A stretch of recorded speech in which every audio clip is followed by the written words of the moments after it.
Welcome everybody back to another BOLDcast One Piece reaction. I'm Carson. I'm Lindsay. And this is One Piece episodes 315 and 316. We're getting all this lore drop from Papa Garp, Monkey D Garp. Learned about Monkey D Dragon.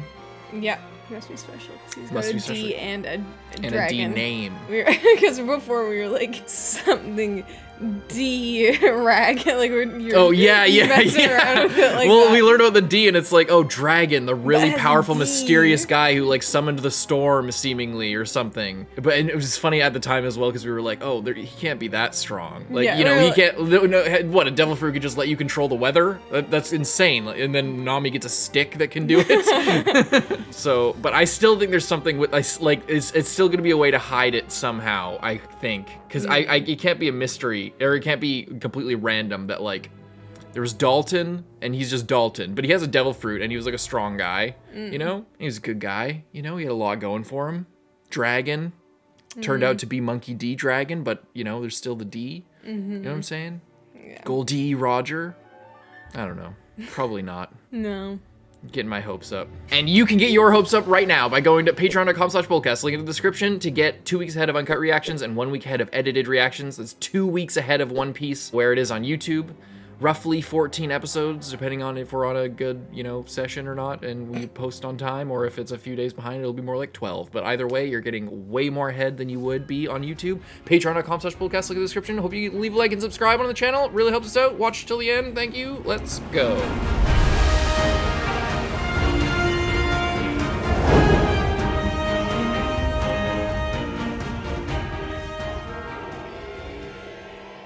Forget what I just said about Dragon and about Luffy's dad and about everything. That's convenient.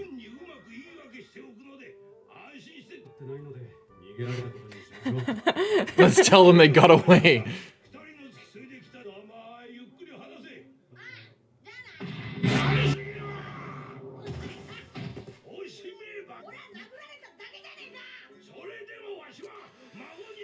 So I guess we just have to headcanon that Garp told them that Water 7 isn't a problem. Well, he they just still said haven't mentioned. he was Well, gonna no, give he the said Marines a good excuse of for the straw hat for grandson. Luffy.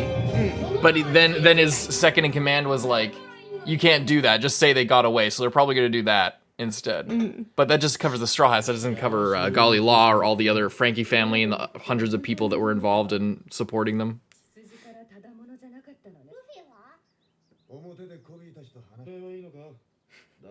So I was like, no.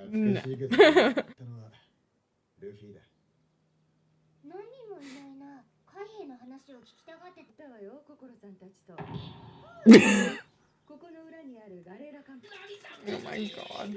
She wears a bikini top all the time, doesn't she? Essentially.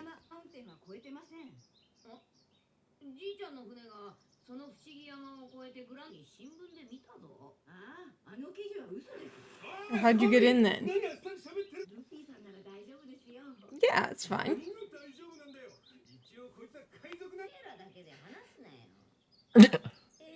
You're leaking top secrets to fucking... Yeah, we heard about that. That must be... because of the Sea Kings, probably?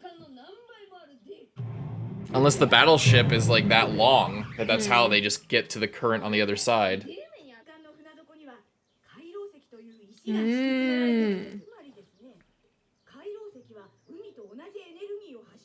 Wait a minute. So they're making themselves like invisible? Nami. That's cool. Yeah, They but just what make about the themselves, like, wind? invisible. But even still, how do they sail through? Because there's no wind. I thought. Yeah, that was definitely supposed to be. I thought it was the calm belt because it was like completely still and there was no way to propel yourself. I didn't think it was just a nest for Sea Kings. Well, I guess you could row, maybe.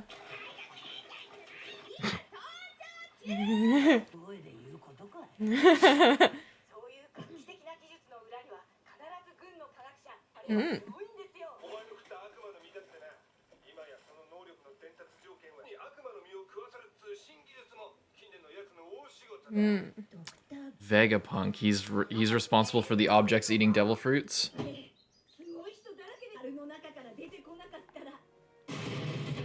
I'm gonna have to look through that again. That was huge. I kind of miss how Kobe looked, in a way.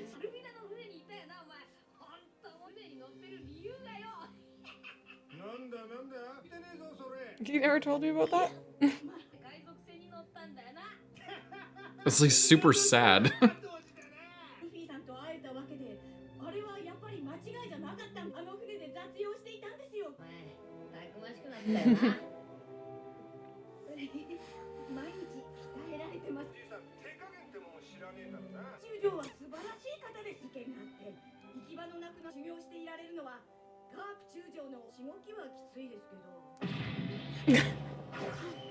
But it's all to make you stronger, Kobe. It's like that's why my face looks so different now. He has the handsome Squidward effect. Times.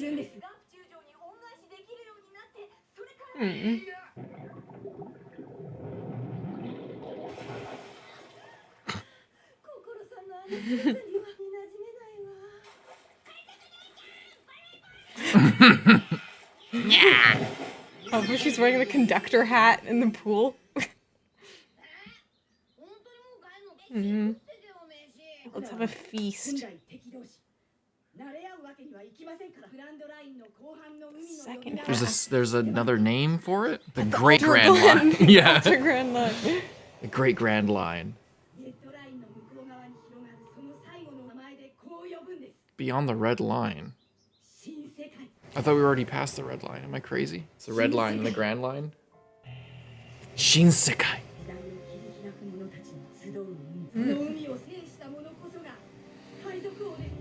Kaizoku. Chopper.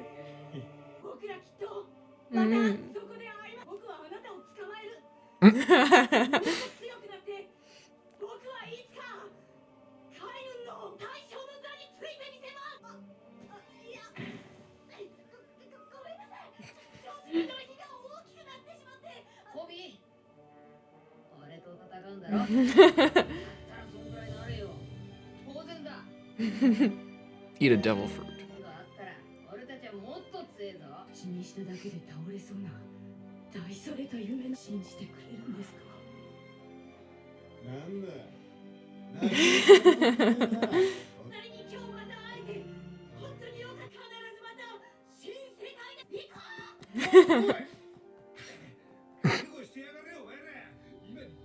That's really nice. We gotta look at the Grand Line, or the second half of the Grand Line being past the red line, because I thought that was where Reverse Mountain was, that it was on the red line, and then you go past it, and then you go through, and then you go around. Maybe they're talking about we went around the globe, and then now we're on the other side of the red line again. Maybe the red line goes around the globe, maybe? And then it's like the other half of the... Yeah. Yeah, okay, I see. How do they see it? How the world sees it. It's not that secret. Let's be real. It's not that secret. Everyone knows about it. Yeah.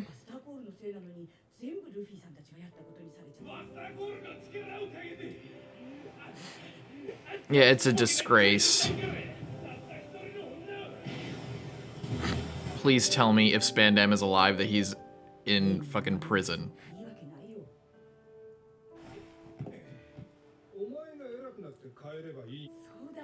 I hate that Kobe's gonna waste his fucking talents and his passion on these losers. I mean, maybe he'll make a real change. You never know. How stupid he is. You guys are following these tyrannical, genocidal maniacs.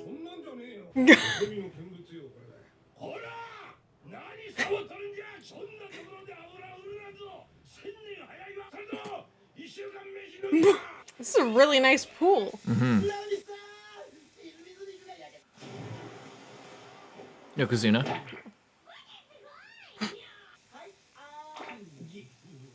Ow. The metal skewers. And super hot. Soge King. He's gonna have to keep up this disguise for the rest of his life because he's so integral to the crew now. He's gonna have to even go back and forth. Well, yeah, it's gonna hurt. I think it kind of hurts his pride to have to come crawling back after that whole display. So we're waiting for that because he was talking about going to Elbath. The giants. Yeah, we're gonna need. Sodom and Gomorrah. We're gonna need a lot more barbecue now. Keep going, Sanji. You can handle it. Yeah, these guys, I hope they're like fishing up some sea kings or something, because these guys probably eat more than like all of Water 7 combined. Oh my god, Sanji's gonna be dying. Shameless girl, it's a pool, you fucking weirdo! Look at that little guy.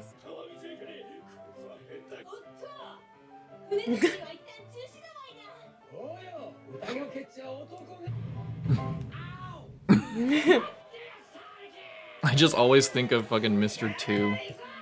Ow! Was it? Oh, I thought he was gonna do like a dive or something. I love how they're just getting full use out of this song. Yeah. Lulu la la loo.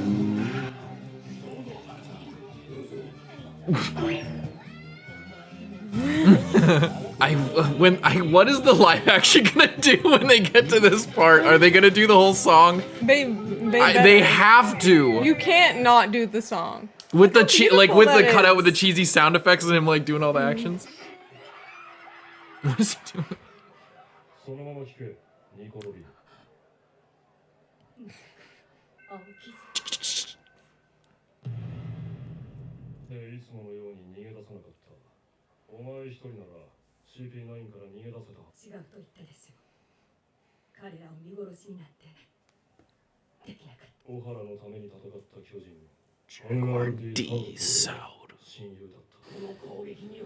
Did we know that was his full name?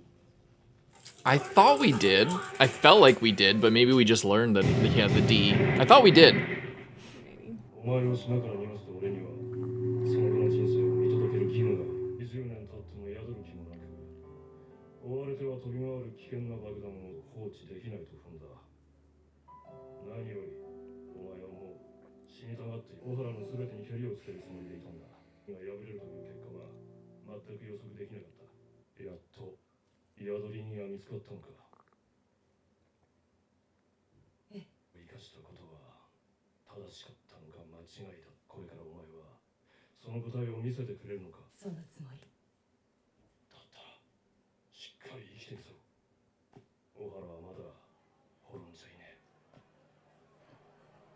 That'd be such a... Oh my god.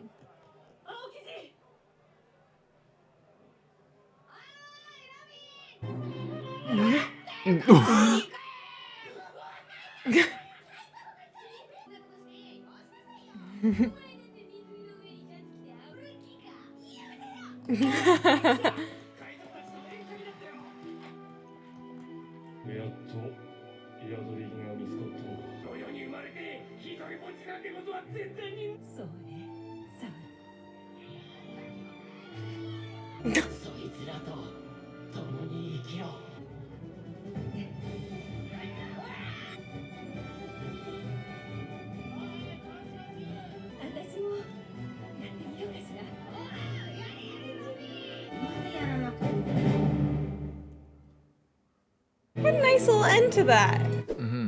That really felt like the end of the arc. Yeah. Is it not? I guess there's still more.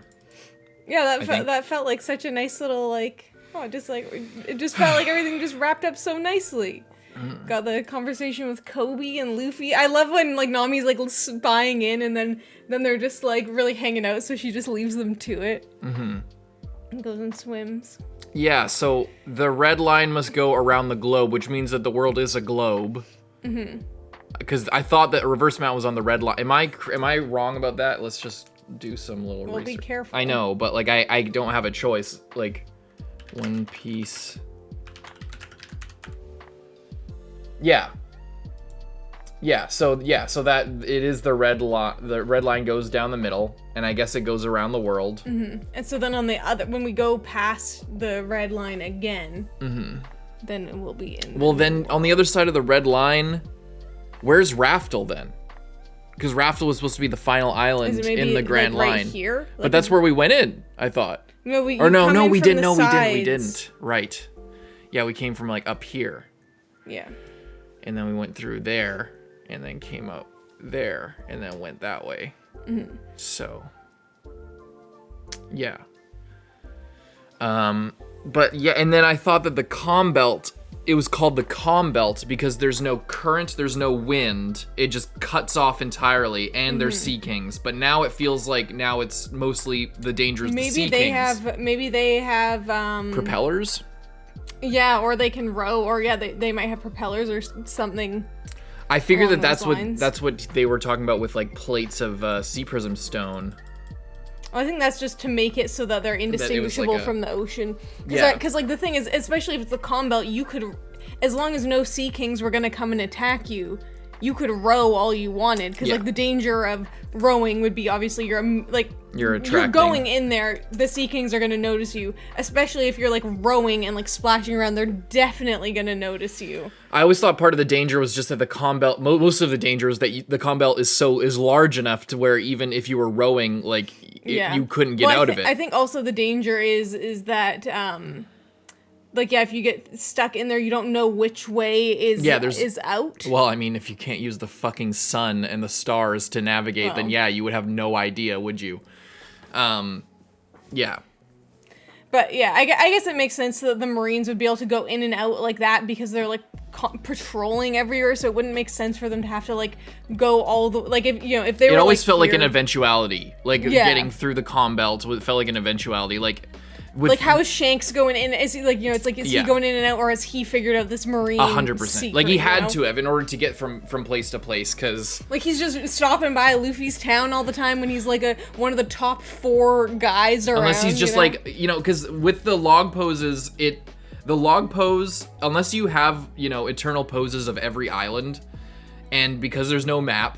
And because, the log pose is like a blessing and a curse. It gives you a clear direction to the next island, but it makes it so that you have to go linearly to every place and wait a certain amount of time unless you have an eternal pose. But if you have an eternal pose, then you might run into, the calm belt or another piece of land or detours or whatever, even if you have an eternal pose. So, the idea then, with Shanks and people like that who have kind of mastered the seas, basically, who are these crazy powerful people, is either they are doing, going through Whiskey Peak and then go into go into Little Garden and then one by one each place, or maybe larger voyages between each larger island where they have eternal poses, unless they literally have eternal poses of everything, at which point the whole log pose system becomes completely redundant. But all of that going from place to place linearly, because it's the Grand Line, or having a way to traverse the calm belt, which felt like a natural, a thing that people would figure out. We thought that it was going to be the Dials was going to let us do that, and that Dials were going to be a big thing when they got introduced. That oh, that makes sense. Maybe that's how Ace is going around with his own thing. He's using his Devil Fruit power to propel himself with fire, but maybe there's some kind of similar technology. Mihawk, for example, who had one boat that seemed to be just propelled on its own, and he doesn't have a Devil Fruit power, it seems like. Maybe he has some sort of dial-based boat system or something that moves on its own, because he doesn't have, I think he had a sail. Either way, how are these guys with these little solo dinghies ripping around the whole world? Maybe that has something to do with Dials. It seems like the show's kind of moving away from that. Yeah. It seems like the Dials are becoming less and less impactful. Which is unfortunate, because I think they were kind of cool. Yeah, but then it just means that they're coming up with a different way for them to traverse. Because the Dials seem like a perfect way for people to be able to traverse. But I guess the thing is if people haven't, I guess the thing is that maybe they fall down, but But it's a lost technology that's only available to this place that most people think doesn't exist. Yeah. Even we talked about the 5 Elder Stars, whether they think that they know about Skypiea, but it's unclear how much they know about it, or whether they think it's a certainty, or it's likely, or they it doesn't seem like it's a big part of their sort of ethos, is the idea that Skypiea is existing up there. Regardless, this is something that we've kind of been thinking about for a long time, ever since the calm belt was sort of introduced. It just seems like, oh, here's a stone wall, nobody can get past it, type thing. It's like clearly they're going to get past it at some point. And we're only getting a glimpse into how they might be doing that. They're using some kind of cloaking device with sea prism stone. Yeah, but I guess I wonder if that means that, like, if you want to go through the combat as a Marine, that you can't really have a devil fruit. Because I wonder, like, even if it's not touching you, if that much of it, like, coating the bottom of your vessel would impact. I mean, maybe not, because it's like, Probably not. I guess maybe you have to be touching it, but there was talk of devil fruits with this doctor, what the fuck was his name? Something.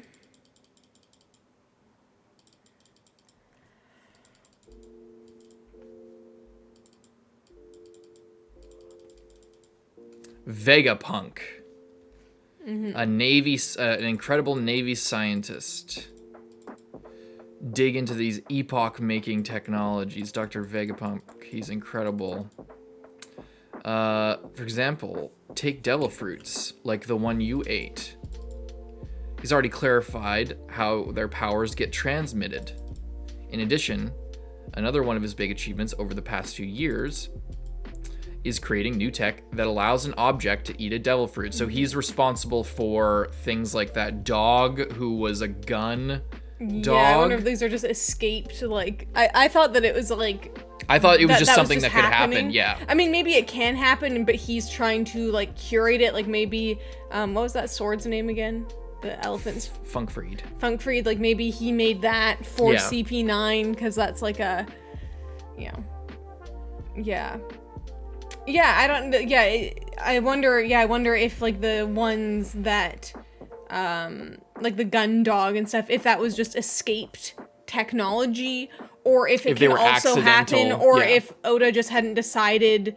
I think he's now codifying this thing that he already had, but giving it a place in the lore with this guy. Like when you maybe the fucking gun dog, batting cage thing dog, whatever, the pitching dog, whatever.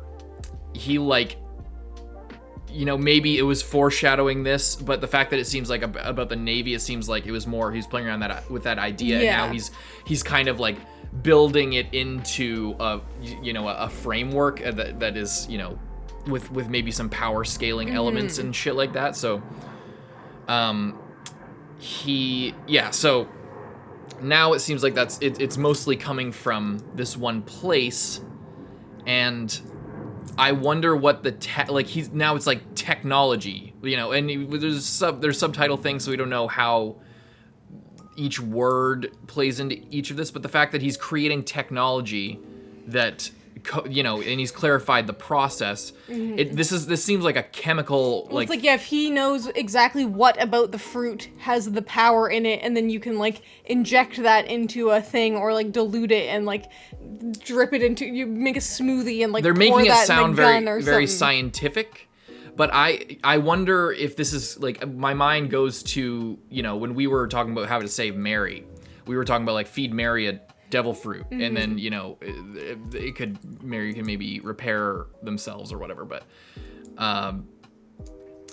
like maybe it's something to do with something like that, where so Mary, as a result of the crew giving her love and taking care of her and being a part of the crew, manifested a spirit. So maybe that kind of effect can happen with other things other than boats, like with a sword. Really love something, and then it gets a spirit, and then the spirit can eat a devil fruit because it's a personage now. My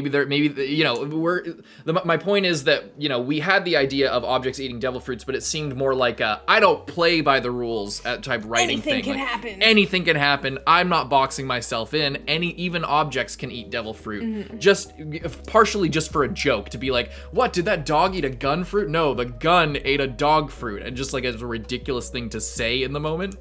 But like also as a thing of, anything can happen, you're not in charge, I'm in charge. The story's not even in charge, I'm in charge of what I think is fun and funny as the writer type thing. And maybe they're making it seem like it's such a chemical process so that when we learn more about it, anyway, so like the fact that process, like we heard about it before, now it's like being codified as like a thing, as like a process that somebody's making happen. in the same arc where we just learned about Mary having their own spirit, maybe those things are connected, is all I'm kind of thinking. And if that's the case, another like more recent, when Odo is probably playing with this sort of idea of a doctor scientist process type thing rather than just a silly nonsense thing. The other example is like Funkfried, like you said, being a sword that ate an elephant fruit, very interesting. And very interesting also that we have a guy who just lost his sword. Zora just lost one of his 3 swords. Maybe he's going to get another one. Maybe that one's going to be like a devil fruit sword or something. Yeah, that could be kind of crazy. Just throwing ideas out there. It's just, all these things are kind of lining up in a very specific kind of way. And I wonder how much Oda's going to capitalize on all these sort of confluences.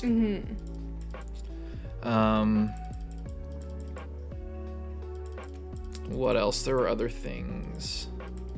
I will say I really like Gombe and Chimney in the pool. Just total like kid move of like the adults are like out of the pool. Get in the pool! Come play with us! Talking about Garp. I think Kobe wants to be an admiral. He really wants to make a big change. And I wonder, because we obviously know that Garp has clearly been refusing the position of admiral for a reason, but Kobe wants to go to that, and I wonder next time we see him, will he have done it, or will he hold back for the same reason that Garp holds back? Yeah, he'll run into the same wall. Or will he run into that same wall and decide I don't care, I'm gonna make it work, and I'm gonna go for it. Yeah, because Garp, I imagine, because Garp is like a hero and he's a good guy, we talked about this a lot already, last discussion, but probably what happened was that he didn't want to buster call people or something. He didn't want to be responsible for that, and he didn't take place in the last buster call despite being this close to where they are. Yeah. So maybe that's an element of it, and then we see also Aokiji this episode coming through where he is disillusioned seemingly with the rigidity of this whole system and what he's called upon to do, which is why he saved Robin, because of a promise to because he respected Saul. So and he's talking about it's not, and then he keeps talking, and it becomes clear it's not just about a weird honorable relationship with Saul and Robin specifically.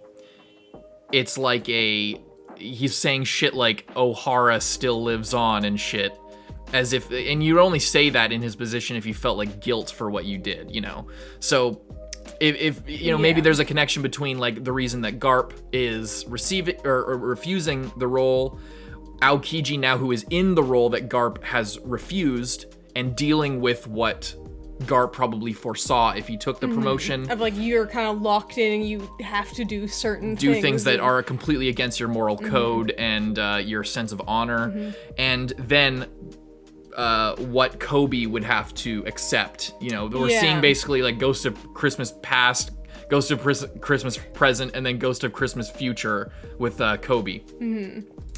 I was thinking about Aokiji. It's interesting too how he's oh, now it's my responsibility to watch you for the rest of your life, and I just thought of this right now. It's in Les Mis when Javert is I'm gonna fucking track you down over the course of years, but this is the opposite of that, because obviously in Les Mis Javert is just he's actually even though you're the mayor of this town and you're a great guy and everyone loves you and you've really turned your life around, you still stole that bread years ago, and I will never forgive you. Yeah. But here, Aokiji is obviously he's I'm still gonna keep an eye on you, but I kind of like where this is headed. Yeah. And I wonder because Aokiji is barely a side character right now. He wasn't even, he's clearly being built up for a future encounter once we get a little bit stronger. He's so cool, but he's kind of on the side. I just wonder if this sort of wishy-washiness is going to be a part of the plot, or if it's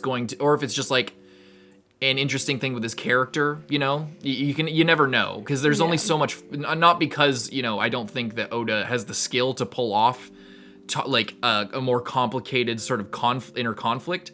It's more that you can only focus on a certain amount of things at a time, and we rarely even focus on a lot of the crew. Yeah. You know, like the main characters in an arc. Like we usually focus on one or two people for like an entire 50 episode span. So focusing, like going into the psychology of like Aokiji's exceptionalism towards Robin despite being an admiral, and how that conflicts with his position, whether there'll be consequences for that in terms of his position. He might get demoted maybe, or how that might conflict with the other admirals, or the fleet admiral, the guy that we saw with the giant seagull hat and shit, who seems to be top dog.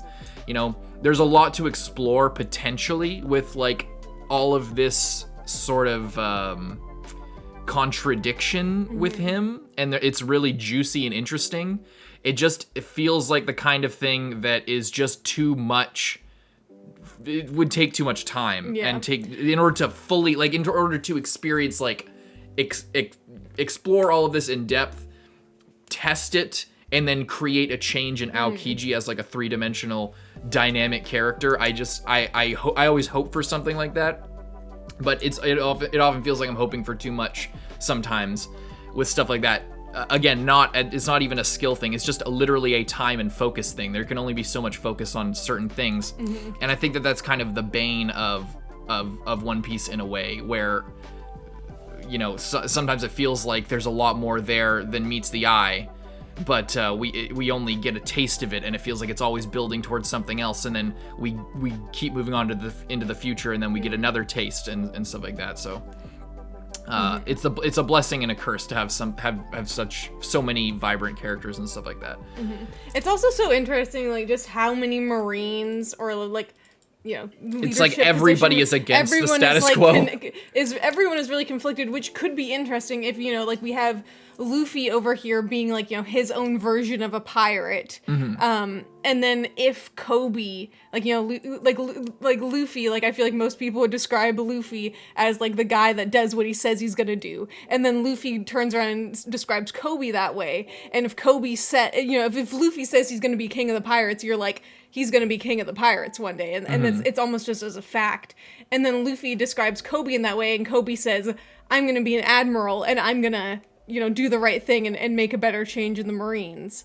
So, I guess the thing is, it could be interesting, because obviously Garp didn't go for that, and then Aokiji's in that position, and, like, doing, like, a little bit behind the scenes, but, like, he's not, like, you know, going into meetings and, like, we need to not do this or do, you know. Yeah. So I think it'd be interesting, you know, if Kobe did rise up to that position, potentially how many people would be supportive of him. Yeah. If there was someone to, like, kind of take the heat of it a little bit, I guess. Yeah. Because, like, we see on Garp's crew, like, Garp's crew is completely fine with letting Luffy go. Like, they're like, yeah, sure, like, he seems like a great kid. Glad we got to meet your grandson.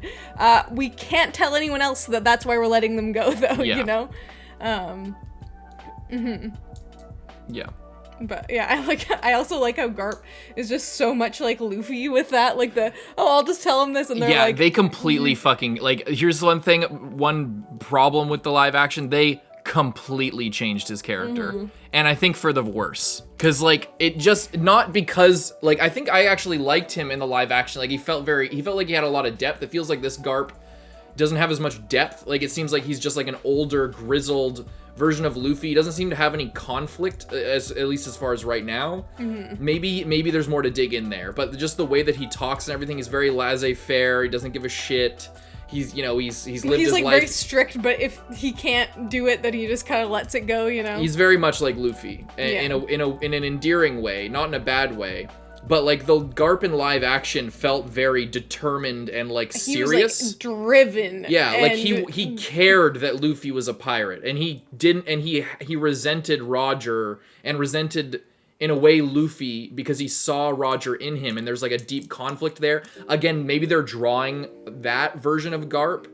They're drawing on things later that happen in the future of the anime and manga with Garp, and putting that into his personality as it's displayed there. And right now we're just seeing the surface level. That's totally possible. But, like, completely different people at the end of the day. Yeah. Like Garp in the live action, maybe they were more drawing on Smoker, you know, because like it felt like more similar to that, where, you know, I'm really serious about this, but, you know, I got a heart of gold and there's only so far I'll go. And yeah, it's interesting because like at the time, and like also like the placement of the way that they played it, like I feel like I still think the live action was really good as like its own separate thing, telling the story that it was trying to tell. But yeah, just after seeing like sort of this full like first impression of Garp, he's completely different. He's not even the same person. He's completely fucking different. And I think both like work in different ways. Like obviously Garp in the live action was like adding that intensity and adding that like chase and that drive into the story. And then Garp here is like a breath of fresh air and like he's meant to contrast like Spandam. Yeah, it's like we had this crazy super intense like Buster calling and like Robin getting captured, and like the stakes were so high that Garp here feels like very natural and like a better version of like kind of like what Foxy was going for, of like this really like lighthearted and like fun thing. But here it's really great because we got a lot of fun and it felt like old times and stuff. But we also got a lot of new information as well. Yeah. But it didn't just feel like, oh, we're just gonna info dump. It felt like very natural, and I think I appreciate that as well. We learned about the Great New World. Or whatever. What is that called? Just the New World, Shinsekai. I wonder how close we are to that. Like, are we like maybe like halfway to the halfway of the Grand Line? Maybe. I'm not sure. We might be closer. Maybe. I don't know. I feel like they wouldn't bring it up if we weren't somewhat close. Yeah. But what else? Oh, so with they did a couple things to make us aware of how everything is going to get smoothed over. It's similar to Alabasta, where just this is such a colossal failure on part of the world government and the Marines that to pursue it further would be an admission of failure. Yeah, it's like, it's just embarrassing. Like if they then went and tried to Buster Call Water 7, the Straw Hats would still be there and like probably defeat them again, and then it's just like you could just let it go because they're probably not gonna do anything, and then just pin it on the Straw Hats. Yeah. And like chase them down later, kind of thing. Yeah, it does feel like they're just adding to their problems, though, at the end of the day. Like, it's kind of like a half-measure-y solution, because the more you add to their bounty, the more that they're sought after, and then perhaps the stronger that they grow, in a way. Yeah. You know, so, you know, it seems like, oh, well, rather than just fuck things up even more than we already have, and just Buster Call Water 7 as well, even, like, say, after the Straw Hats are gone, if we do that, that means that we're, you know, creating a connective tissue between, you know, what was going on at Water 7 and, you know, then we're, like, taking revenge for our failure. But if we just say, these pirates came, kind of fucked with us, and now we're gonna get them back, and we're, you know, we don't need to, you know, you don't seem desperate in a way. If you just Buster Call Water 7 right after you Buster Call Ennie's Lobby, it seems pretty desperate. Yeah. So especially, it's like you couldn't defeat them when you were literally in your, like, you were on you had the home team advantage. Yeah. And you completely blew it. Yeah. Yeah. So I guess I get it. It felt like a lot of build up for what amounts to no punishment for all the people involved. You know, for the Frankie family and Galileo to storm the government, to storm like a huge government facility, be involved in like overthrowing that whole place, burning it to the ground, and then getting off scot-free. It feels like, you know, even the government trying to like cover that up and act like it didn't happen, that feels like a slight that normally they wouldn't take sitting down, given their reputation and how big of a deal they made out of it. But I guess if they're pinning it all on the Straw Hats, then it's problem solved. But it's like, they must know. I mean, okay, so I guess here's where the wrinkle happens. It's like, you know, the only way that they wouldn't know that Frankie family and Galileo were involved in the siege is if Luffy really did kill 10,000 fucking people. You know? Or if they just hadn't, like, yelled out on that megaphone at the last second to let everyone know that they were alive. Yeah. But, yeah. But they didn't identify themselves on the megaphone. That's true. So... They were just like, oh, it must have been those guys from before. Yeah. But, you know, yeah, I guess you could see it that way. Maybe they, like, faked their death and nobody really put it together. It's not confirmed whether they're alive. And then, I guess at the end of the day, it's like, the Straw Hats are the real, like, problem here. Like, they're the ones that started. The Frankie family, you know, now that they got Frankie back, are unlikely to start sailing the seas and, like, further instigating a war with the world government, you know? Yeah. I guess the other thing is also, like, to add on to all the things that I said, the fact that they keep trying to make CP9 be this secret fucking organization, and that can, to me, like, that, I can only headcanon it so far to the point where they're not secret. They can't be secret. It's especially like the CIA or the entire, it's not just the CIA, it's like a secret cell within the CIA that nobody's supposed to know about. It seems like it's the talk of the whole fucking town. Like, everybody knows about it. And at you know, with the Marines, they talk about it. Well, and it's not, they're not, like, you might say they have, like, a gag order, but they're talking about it so freely and openly. The trained people know about it. The fucking people walking the streets have heard of CP9. And not just Kokoro, randoms. Like, you know, so the idea of, oh, well, CP9 is like the secret organization, we can't talk about it. It's like, if you were going to put forward that they really were a secret organization, that only gives more reason to kill Golly Law and assassinate Frankie family and all those people after the Straw Hats leave, to make sure that nobody knows about it. Because, like, it felt at the beginning like it was a really underground thing, and like, oh yeah, how would they know about it? There was all these people, and we found out there were hundreds of agents patrolling the streets that, like, were never named. We didn't know about them. They were supportive, like, trying to set things up from the shadows and assist. And then they all come out of the woodwork. I was like, holy shit, we were just living in this facade this whole time. It's so crazy, and it felt really big. The more as the further it goes on, the more it's just like, I don't even know how they kept their cover. They didn't use a fake name. They didn't use a disguise. They made a name for themselves as, like, super famous engineers, and then revealed themselves to actually be really famous assassins. I have no choice but to give it a pass, because it's just for fun. So I have no choice, but I just want to acknowledge how ridiculous it is. I just want to speak it out loud how ridiculous it is, because it's fucking ridiculous. So now that I've said that, I'm satisfied. I can get over it. I'm already over it, but I'm not over it, but I will be. And I can just leave it, but I need to at least acknowledge how ridiculous it is in order to move forward. So I've done that. Now we can move on. But, because it feels like it was more of a style over substance thing. Like, it's more about them being cool assassins than it is about what that actually entails. Yeah. Like, it's more about, like, we're really cool secret agent assassin murderers. It's cooler to be a secret agent than what it actually means. Agent. Yeah. It's like, if you wanted them to be actually secret agents, it requires a lot more, you know, commitment to that.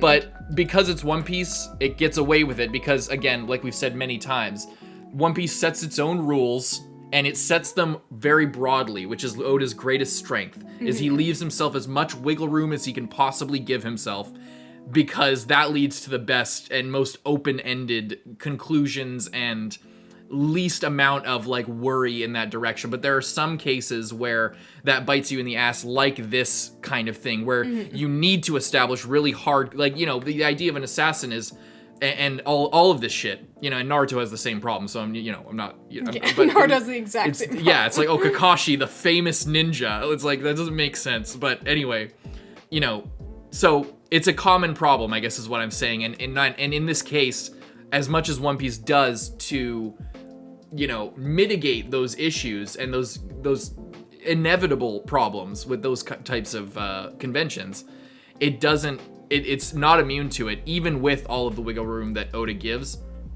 I just want to point it out so I don't feel like I'm taking crazy pills and ignoring something that I think is a little bit silly. But again, silly's the point of One Piece, so I can't actually be mad at it. It is what you get. That's the point of it. So I just need to say it out loud. Anyway, that's it. Really good episode. I like the little end barbecue. It reminded me of when on Skypiea when we were partying with the wolves. was so good. Nice sunset too. That's it. This was a really good episode. I really like this episode. I agree. Leave a like and subscribe. What? Whoa. Is it those ghost? guys? It's those guys.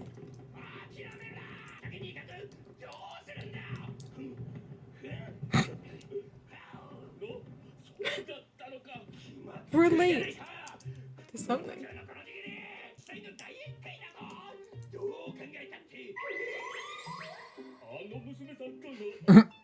Oh.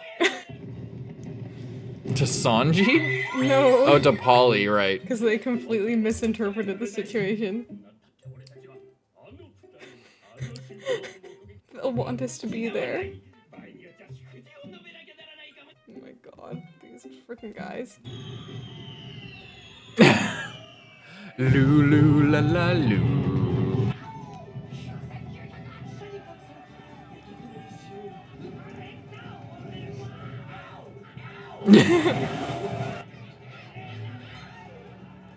Back-to-back parties.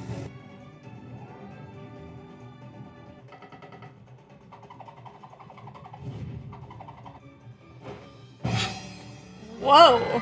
Holy crap. Drinking contest? They just put handles on barrels? I guess so.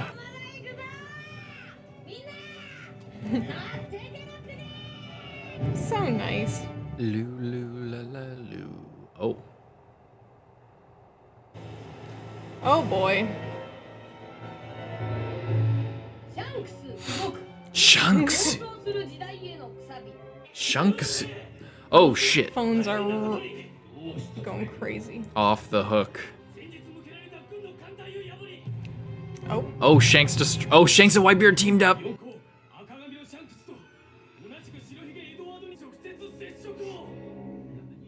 Oh boy. They've teamed up in the new world. Mm-hmm.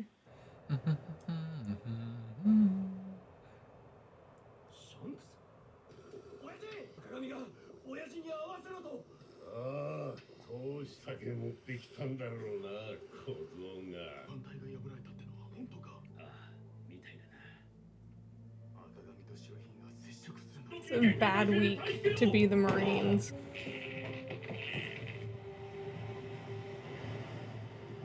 Yasop.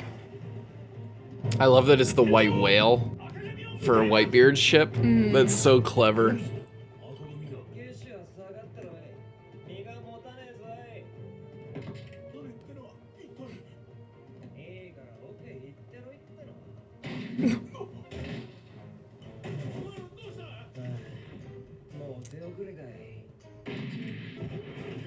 Does he have an attack that doesn't distinguish friend from foe?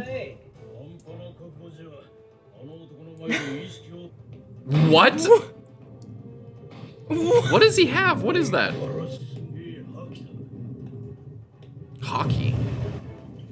His aura is off the charts. Plus 10,000 aura.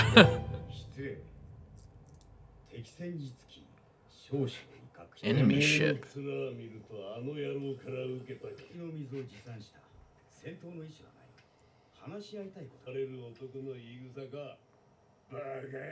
Hockey. Again.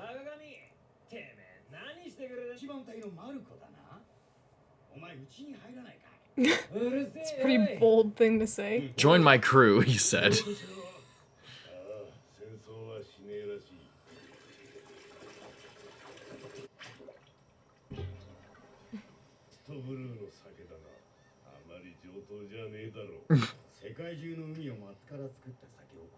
So he's from the West Blue.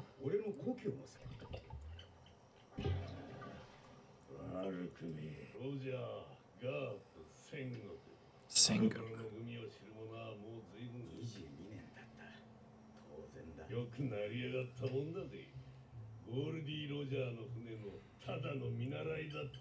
Does that mean Buggy was too?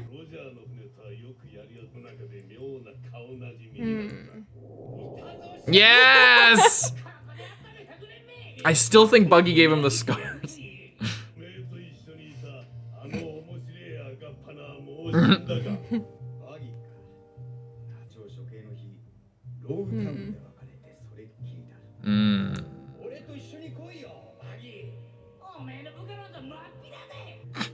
Probably for the best. It's just small-time goon messing around. Duel like legends, and they will never duel again on equal footing.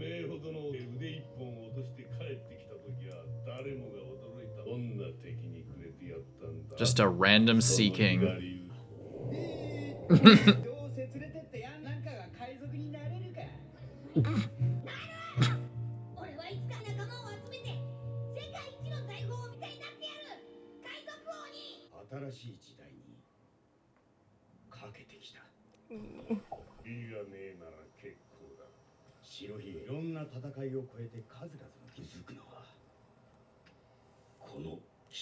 Why is the scar throbbing?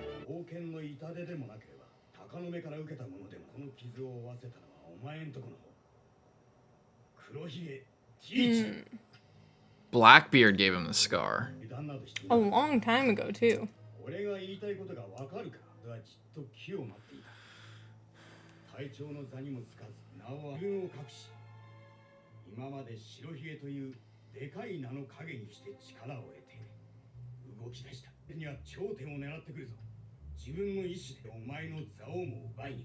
So they're gonna team up to take down Whitebeard or Blackbeard?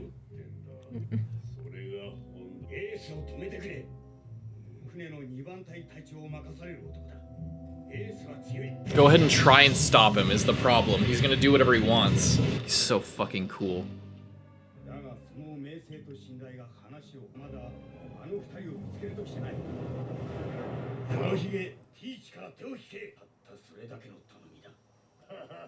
It's like, I can't fucking control that kid, that's why I made him a commander.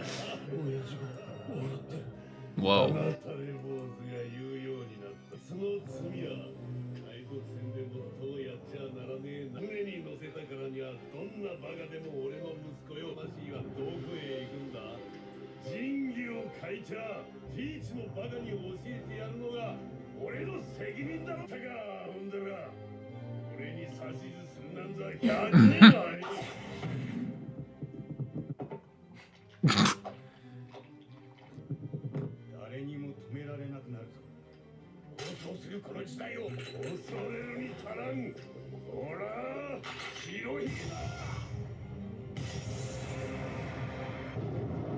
Whoa!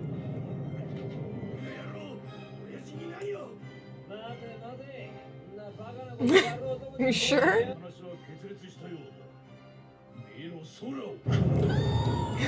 Oh, shit. The atmosphere will never recover from this. Oh. What? Oh, they're trying to rebuild their house.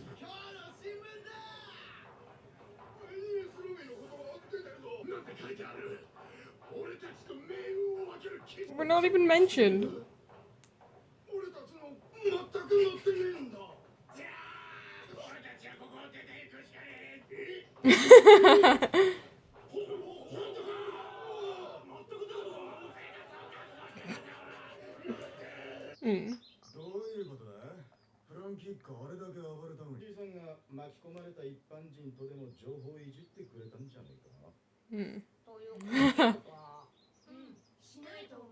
Maybe that guy with him thought of that. Oh.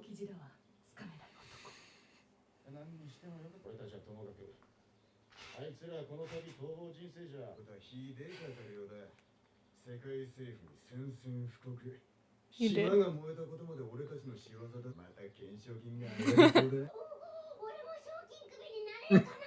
Oh, Chopper. Gets a picture of him as like the soap guy. Yeah. Gets a picture of one of Nami's like weird mirages. They all just look messed up. Yokozuna helping out. Nami would never live that down if that happened. Look at Yokozuna!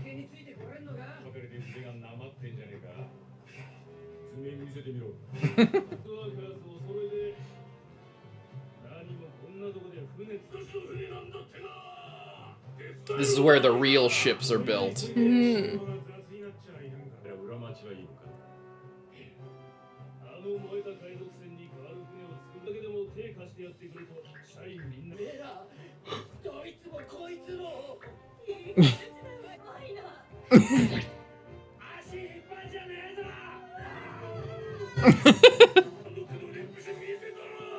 Very nice. The ship is gonna be great. I'll tell you that. Made with love and tears. Oh yeah, he was sleeping. You missed a big moment, Luffy.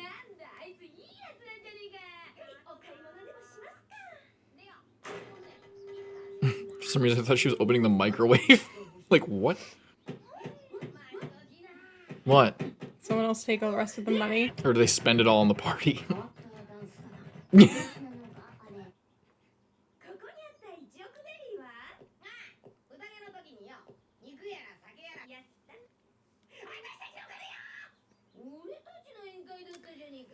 Yeah, you also saved this place, so I think that they kind of owed you.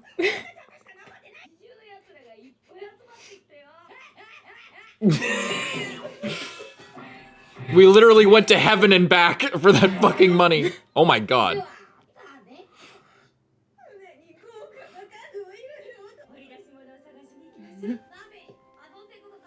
No. Give me some...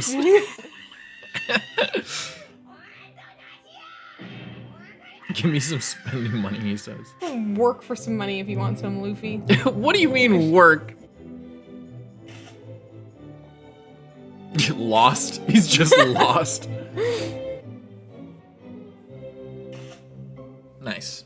Very nice. Excellent episode. Holy moly. Nice little party. It's crazy. This seems like 2 episodes almost. And we got Shanks and Whitebeard meeting at long last.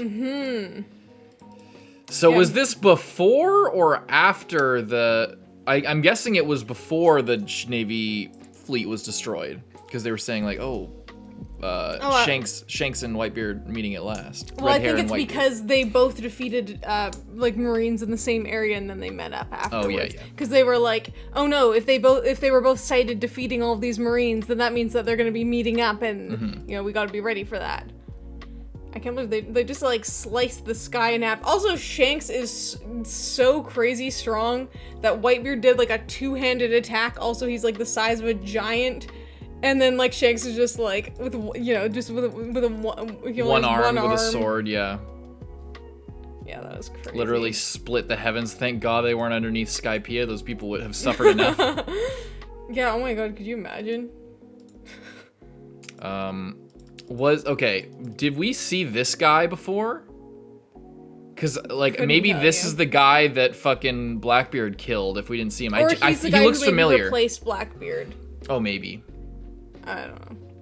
Maybe, but Ace, it must have been somebody that Ace was close with, and he's literally closest to this guy here. I feel like we've seen him before though, so maybe I'm wrong. Obviously these 2 dudes were there. But yeah, so apparently Blackbeard gave Shanks the scar. Interesting. I really do feel like it was probably set up to be Buggy. I really still do. It's a little bit suspicious with the 3. We'll see though, because we don't know what kind of weapon Blackbeard has. But I feel like with this isn't what I want to talk about for the whole thing, but just because we've mentioned it before, with the scale, like we've talked about and we've heard that the scale for One Piece the length of the series has been extended many times. You know, first the idea was that it was going to be the 7 warlords, but before that it didn't really have like a big ambition like that even at the very beginning of it. And Shanks was like first chapter, first episode, so and the idea that he, then Luffy goes out and meets Buggy, and then Buggy's like, the blue to red of Shanks, and Shanks has the scar that's 3 things, and then Buggy's always holding his swords with, right, like Wolverine between his things. And they were like kind of rivals all the time, probably, set up to be under Roger's command, which turned out to be true. So, and at that point it's very likely that Blackbeard was like a person, but maybe the context of all of these background things were, adapted to different aspects of the story. So that it's just interesting to think about. I could be wrong, but it's just one of those things that kind of feels right, but who knows? Yeah. regardless, Shanks and Buggy were crewmates on Roger and apprentices of Goldie Roger himself. Yeah. Badass. It's crazy, yeah. just like, it's funny because it's like, I feel like you can totally see Shanks fitting in on like the crew of like the best pirate ever, and then there's just Buggy. Well, they kind of, looking at this especially, you can kind of see like a Luffy Usopp sort of relationship where Buggy's just kind of way more wacky, and he's, you know, they're kind of aiming for a similar goal, you know, like Luffy wants to be king of the pirates. Usopp generally just wants to be a powerful warrior, like a respected, brave sea warrior. So, you know, there's kind of a parallel there, I guess, but yeah, the whole conversation was very interesting. They're saying basically that Shanks is like, take back Ace. It's not time for them to fight. We need to team up together to go take down Blackbeard before he gets too strong and takes you down. Is that what I'm gathering? They're kind of talking around it the whole time, but then Shanks said, like, Ace is strong. It's still too soon to have those two fight. That's all I want to ask. I think he's maybe just asking to like delay it. Like he didn't say like, oh yeah, let's go and fight him. He said it's just not the time yet. Because he knows it'll be a big like event.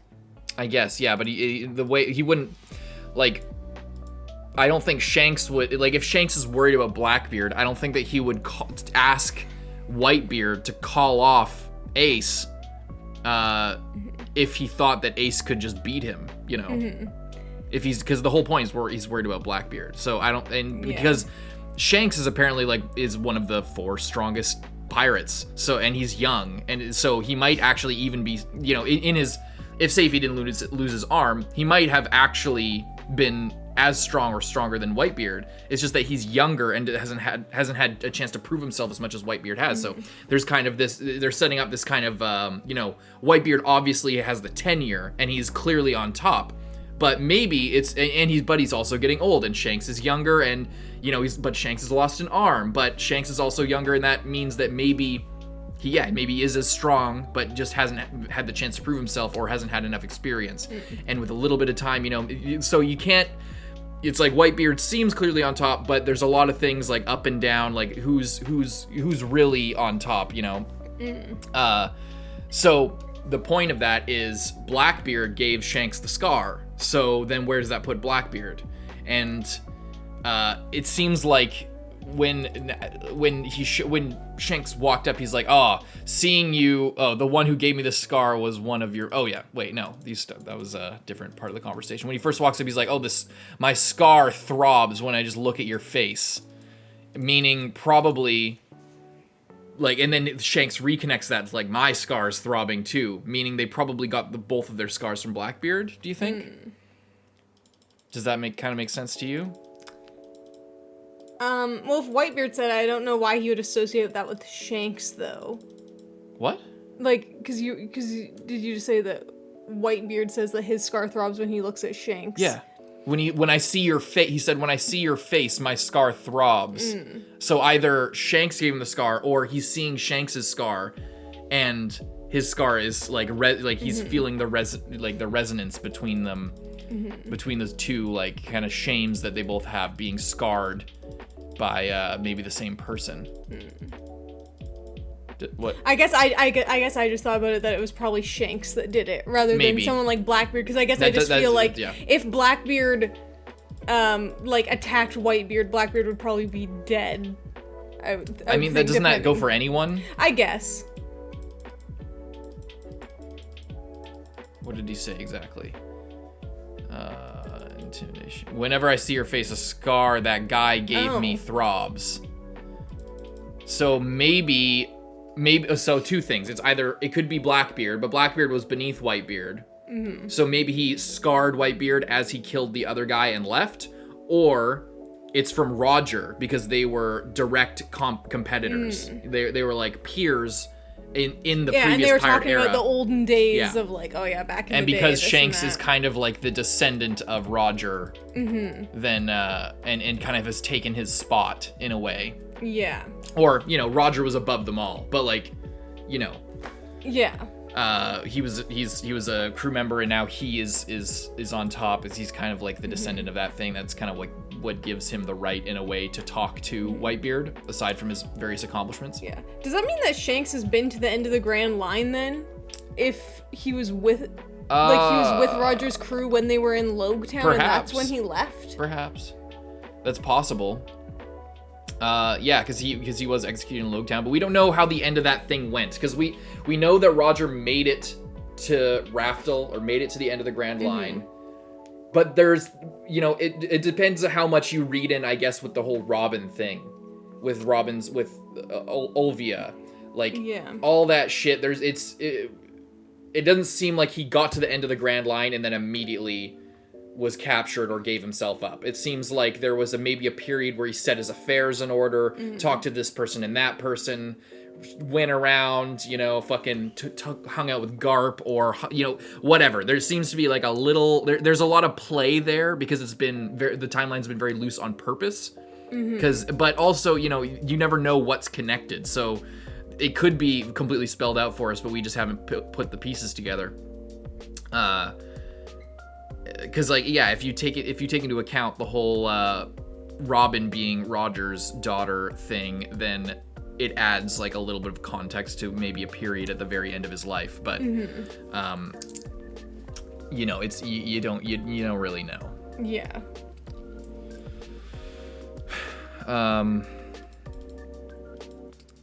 But yeah, it would make sense if Roger gave him that scar. I guess it probably makes more sense than Shanks doing it.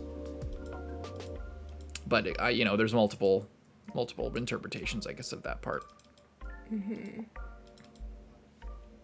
Whitebeard got so scary when he's like, it's 100 years too late to tell me what to do, because apparently people, there's Dr. Reen, who's like 150 or something. Yeah. People live a long time. Yeah. Because he doesn't look that old, but they always just call him super old, He looks pretty old. It seems like he's kind of past even his normal death. Like he probably should be dead, seemingly, but that's why he's hooked up to all these machines all the time, is because he's either actively dying or he's extending his life with medicine. And because of how hardy his body is after, more than 100 years of pirating and training and living a hard life, then he's kind of hardened to that. So he's it seems like he's past his expiration date, but still going strong type thing. Cannot believe that Luffy spent all that money. I can. Oh, I can. It's a great party. Who gave him the combination to the safe is the real question. That's a really good question. Maybe he just tried every number until... Yeah, how the fuck did he get into the safe? And then, He asked Chopper to get into the safe, and Chopper knew it and let him in, because he didn't think anything bad would happen. I also heard a little bit about Mihawk as well, where Mihawk and him were kind of... Mihawk and Shanks were, dueling all the time. Yeah. Do we know what crew Mihawk was a part of? We don't. It would make sense if there's the... There's fucking Luffy, Usopp, Zoro, and then we have Shanks, Buggy, fucking Mihawk. Similar kind of thing.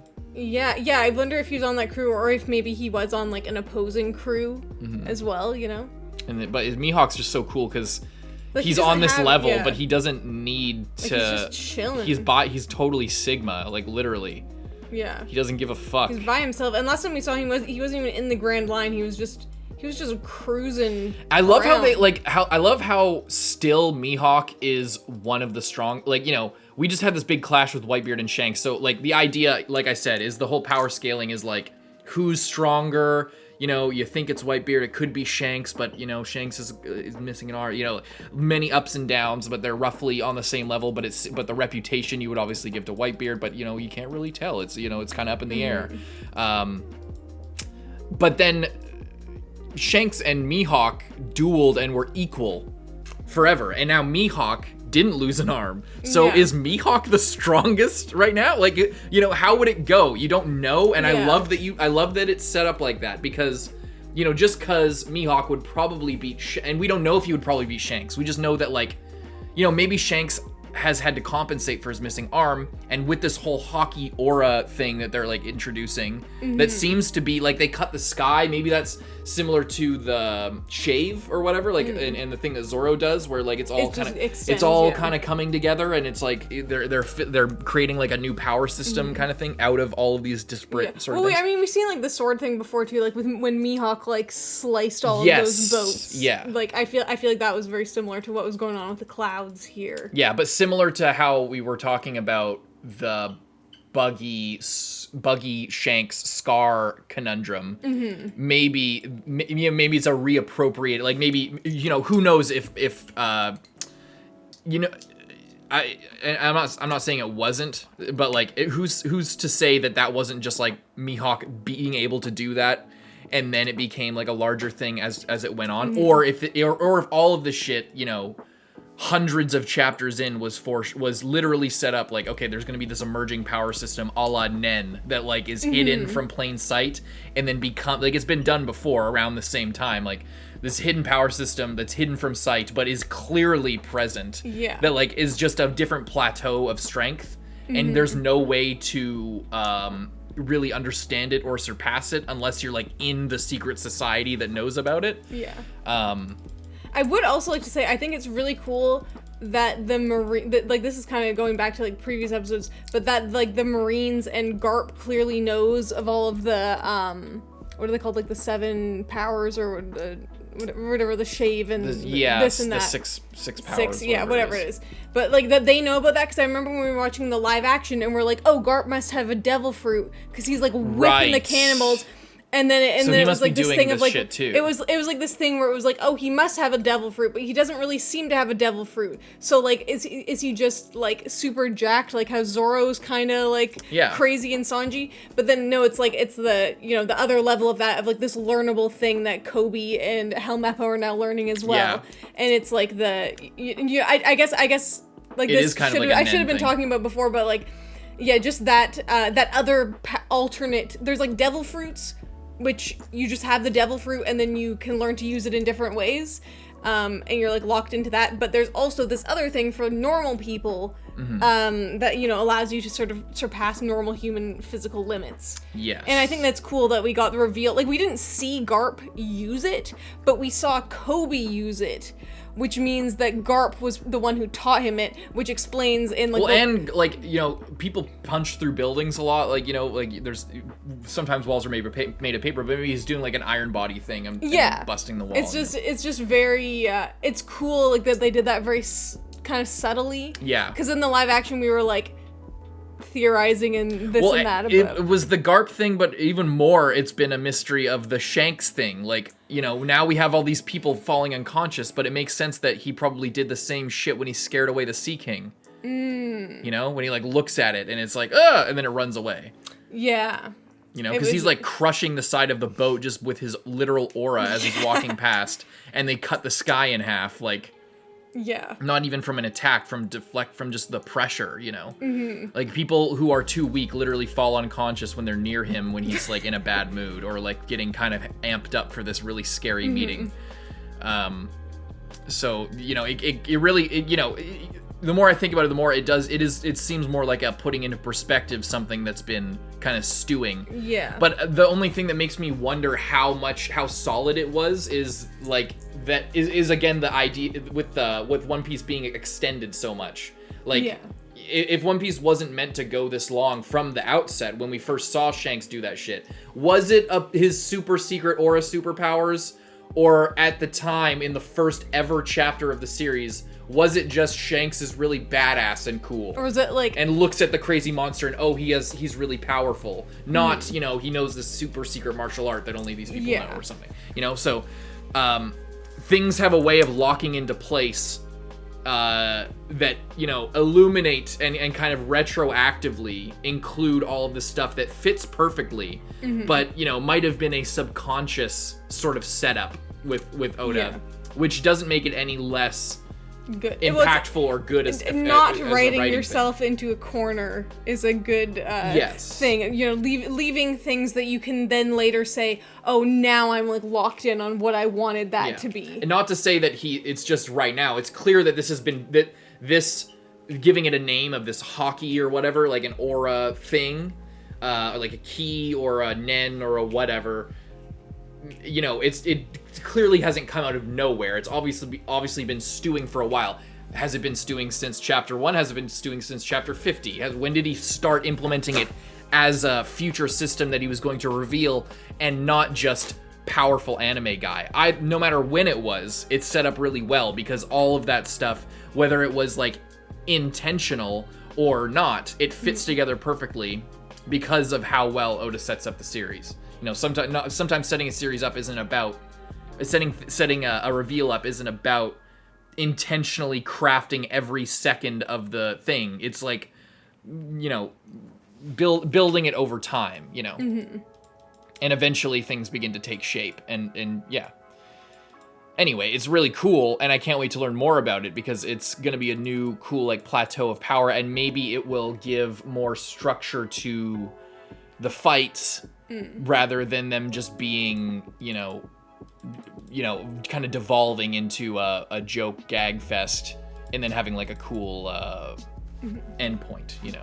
Look how happy Yokozuna is there. What a good guy. W episode. Mm-hmm. Leave a like and subscribe. See you in the next one, Carson. I'm Lindsay. Bye-bye.